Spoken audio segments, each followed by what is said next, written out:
Okay, dev block time. Let's see what Riot has to say about the future of League of Legends. My prediction is they're not gonna have a lot in this dev block, cause right, they just did the season 1 Noxus reveal and blah blah blah, and I don't think much will happen.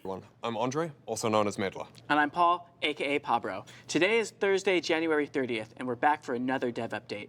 We're gonna check in on some of the changes we made for season 1. And Which skins are we releasing, Riot? Talk to me. Coming up in Act 2 of this season, which starts on March 6th. We're a bit over a month into the first season of 2025, and we've been following how changes Wait, Act 2 is already coming? That's so fast, no? Landing closely. We've seen some really good signs and feedback to things like seasonal themes and some of the gameplay changes that we will touch on a little later. But first, we want to talk about Hextech chests, and more broadly, earning skins instead of buying them. This means we're going to talk a bit more about the business side of League so that we can share more of our thinking and context with you. Now, our belief as a company is that delivering great experiences for you will lead to great results for Riot. We want to deliver the best experience we can, that you can play forever without spending anything, so that you only spend money when you think we've made something great that you want to spend money on. As a free-to-play game, skins are the primary way League pays its bills. They're what give us the ability to continue to develop the game and wider ecosystem, from adding new game modes to updates to Summoner's Rift, cinematics, live events like Worlds, patch-to-patch balance, and much longer-term investments in League for the future. The number of people playing League has been pretty stable over recent years, and we're really grateful for that. Okay. Our cost to maintain and develop League has also been pretty stable over time too, ensuring we have an equally sustainable income coming in to reinvest in the game. However, has been frankly more of a recent challenge. And that's where free Hextech chests come in. When we initially added them, we wanted to offer additional reward for time spent, using something we knew many of you really cared about earning: skins. And for a while, we think that worked well for both players and the business side of League. Over time, though, free chests unintentionally became the primary way to unlock skins, and an increasing number of players ended up with substantial skin collections for free.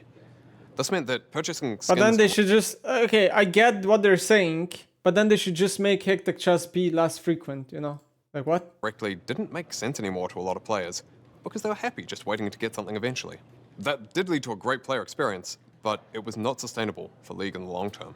So we took a step back to evaluate League's reward systems and realized we needed to make changes to be sustainable for the long run. We didn't want to go all the way back to the early days of League with no skins earned with playtime at all, but we also realized we couldn't continue giving away as many as we were.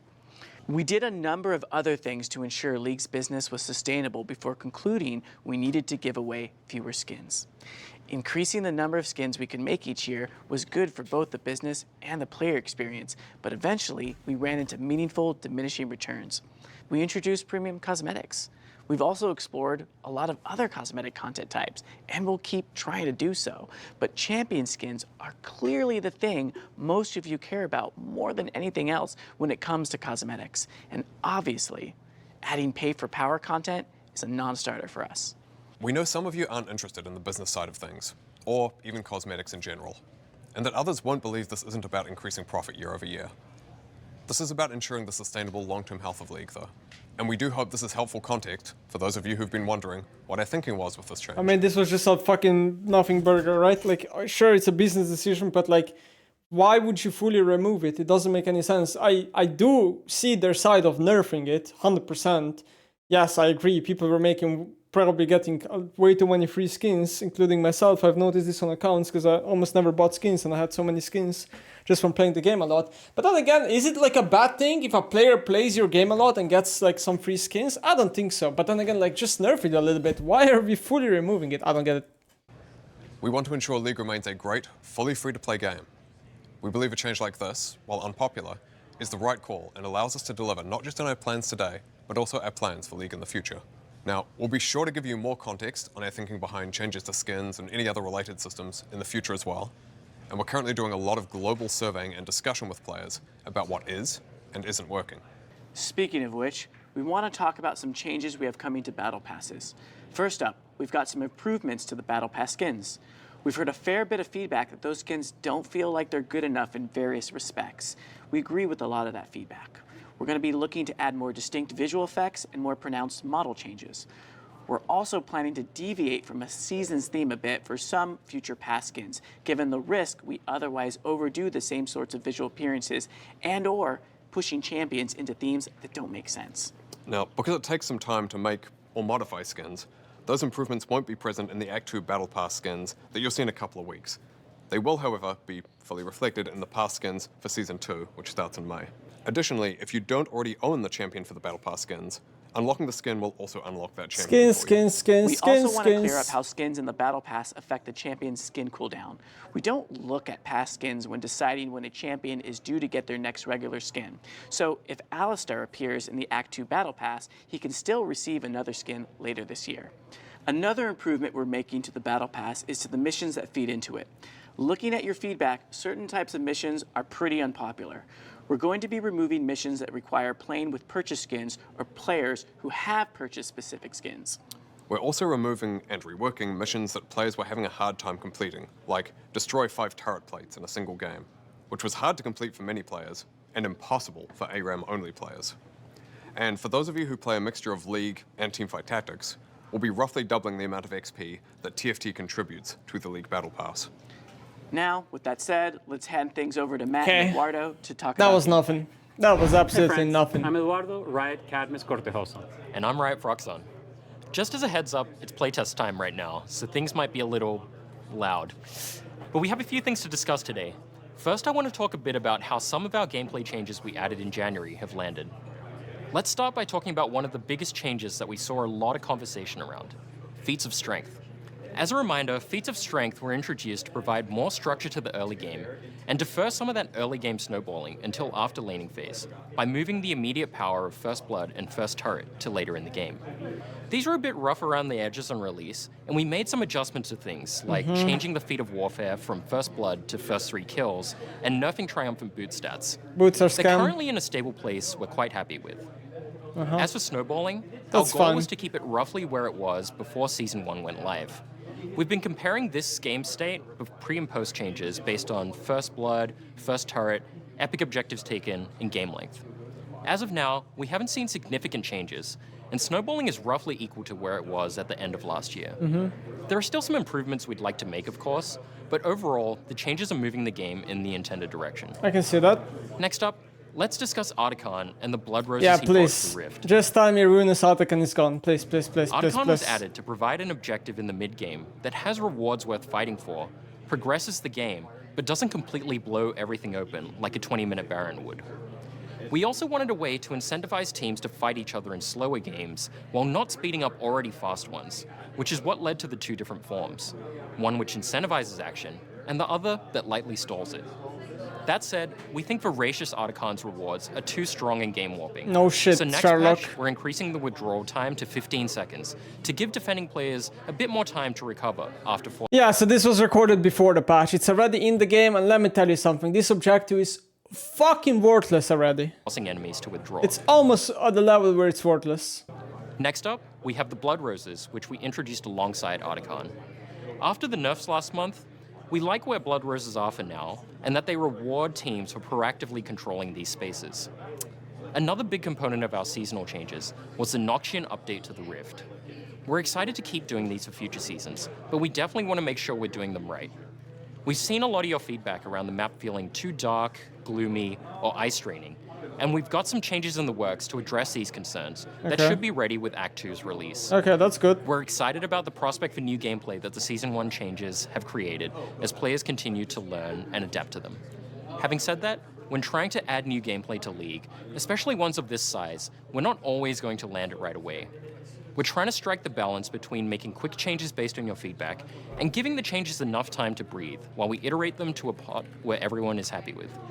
We've got more details breaking down our review of the Season 1 changes in a dev blog out now, so make sure to give them a read. We also wanted to give a quick update for all you Swifties in our newest queue, Swiftplay. Did he We just hoped say that Swiftplay would be Swifties? at least as popular as Quickplay, and it has far exceeded our expectations.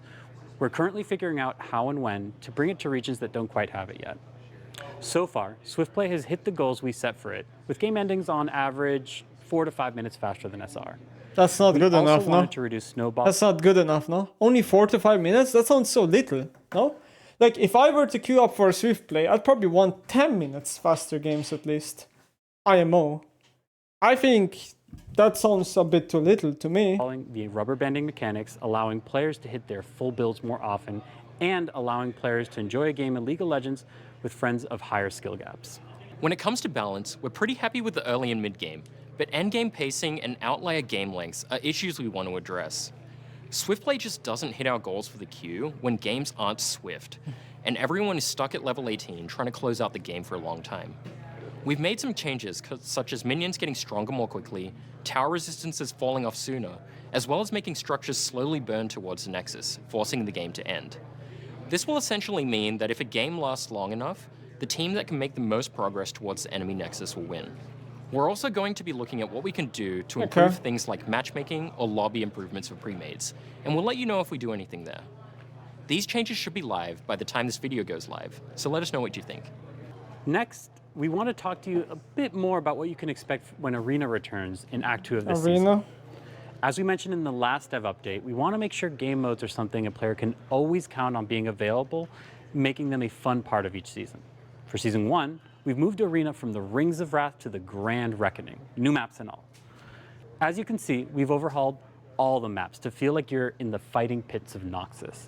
And we didn't just reskin the maps, we actually made some improvements. Here's a new version of the Koi Pond map. The biggest change you'll notice here is the giant ring that goes around the perimeter of the map, aptly named the Ring, which will help address a lot of the quality of life issues. This was actually inspired by some player feedback that we read, so shout out to the community for your awesome suggestions, and as always, please keep them coming. We also have a brand new map joining the pool, the Reckoner Arena, which features destructible pillars, which will collapse upon taking enough damage and slightly tweak the terrain. Don't worry though, they're relatively small and you won't obscure your vision. Another part of Arena we've been working on is progression systems that we're really excited about. Not only do Champion Mastery and the Seasonal Battle Pass both progress with Arena games now, but we also built a new Fame system for Arena. Many of you mentioned that you didn't feel like you had a reason to keep coming back to Arena, so Fame was designed to keep Arena fresh and interesting, even after you've played dozens of games. You can gain Fame by playing Arena, increasing your notoriety within the fighting pits, or by completing Arena missions for each champion. Just to be clear, this isn't like Swarm where you gain power. So this is just mastery, right? Like this Fame. This is just for people that spam Arena a lot and they just get some internet points that are irrelevant. By progressing. Instead, you'll gain rewards like new augments or match intro visuals. Look at this. That should keep Arena feeling exciting. We're also trying something new by skipping cameos this go around and celebrating Arena Noxus style by bringing in the Guests of Honor. These guests are famous Noxians or Reckoners looking to spice up your fights. Each guest will have a specific rule that they'll apply to the entire game. For example, Mordekaiser will make it so that at the beginning of each round, one player on each team starts combat in the Death Realm. We designed the Guest of Honor with a lot of learnings from cameos in mind. So each guest should feel like they affect each team equally without being too intrusive or unfair, yet still asking players to learn or adapt to them. Okay. They also won't be random either. So everyone in the lobby will have a round in which they can vote on which guests they'd like to invite. Please, as always, let us know how you like them. It also wouldn't be an Arena re-release without some new augments, so make sure to keep an eye out for those alongside the return of curse augments. If you're interested in more details about Arena, make sure to check out the dev blog that just came out today, and I can't wait to see you all in the fighting pits. All right, we also have a few other updates that we want to share with you. Oh, all today. anything interesting? We finally got those updated Champion Mastery emotes Oh coming out my in March. God, They've Mastery taken a lot emotes. longer than we'd hoped. We haven't forgotten about them though. The Blue Essence Emporium will also be making a return at the start of April. And as a reminder, the next Battle Pass will include the increased Blue Essence amounts that we shared earlier in January. Bro, it's which just you can skins. also get Frowny, this thanks for the current raid. pass in the form of a one-time It's mission. just skins. On a different topic, we've got a test of the matchmaking system called True Skill 2 coming up. We're going to be trying True Skill 2 for Swiftplay and ARAM games from late February onwards for a while. We think True Skill 2 has the potential to help us get players to a fair and appropriate matchmaking rating much quicker than our current implementation can. Given how important matchmaking is to competitive games like League though, we want to test and verify first before going really broad with it. So we'll run the test for a while and then let you know how it's been going and what our next steps are or aren't. This work on matchmaking, however, has meant a trade-off to work elsewhere, to Clash specifically. Oh my god. Because the team doing True, hasn't there been nothing about Clash? Like, I swear, I saw so many threads of people complaining that Clash is completely dead. that work is the same team that would otherwise be supporting Clash. For now, as a result, Clash will occur every 2 months instead of monthly. And last for this section, a bit of context on streamer mode. Which is completely useless, come on, tell me about recently it. went out. That's been a long requested feature from some players who stream, given it's one of the things that can help reduce incidents of stream sniping and other forms of streamer harassment. Like, I'm sorry, bro, but it does nothing to stream sniping, it does nothing to streamer harassment or disruption. What are we saying? Like, I don't understand. The shimmer mode does nothing. It does literally nothing. Or disruption. It's clearly not a solve by itself, but we do think it's a useful part of a wider and ongoing effort. We also wanted to take a moment to talk about what you can expect after we leave Noxus. Historically, our mid-year events have been mostly a time for some levity and lightheartedness, like Star Guardian or Anima Squad. And while this may not be the case for each year's second season, we want Season 2 of 2025 to be a bit of a palate cleanser after so much focus on Noxus. Now, that said, you can still expect a cohesive thematic that spans things like map art, updates, a new champion, skins, and more. Skins. We don't want to spoil what's in store just yet, and we've still got some fun focus on Noxus ahead of us for now. But we'll be back in our next dev update, where we'll dive into what you can expect in Season 2. That's about it for this one. Don't forget to check out the dev blogs to learn more about some of the things we talked about today. And as a reminder, the first stand tournament will be kicking off in Korea on March 10th, so be sure to tune in to watch the full Fearless draft and see which team can bring home a second bye for their region at MSI. This was literally 40 minutes and 40 seconds talking about skins. Riot! What are we doing? We can't be like... Why is it 40 minutes if all you're gonna talk about is skins? Okay, on a serious note, I'm a little bit worried about the second season already occurring so fast. And the reason for this is because we just got Otacon, we just got Blood Roses, right? We just got Feats of Shanked. They still kind of feel fresh in the game. I don't think people have gotten bored / too used to them. People are still learning how to do Otacon, right? Does this leave or what? Or does this stay? It's Speed 2, not Season 2. Okay, whatever. Act 2, whatever. Because, like, if they leave, it doesn't leave. Okay, well, that's fine, I guess.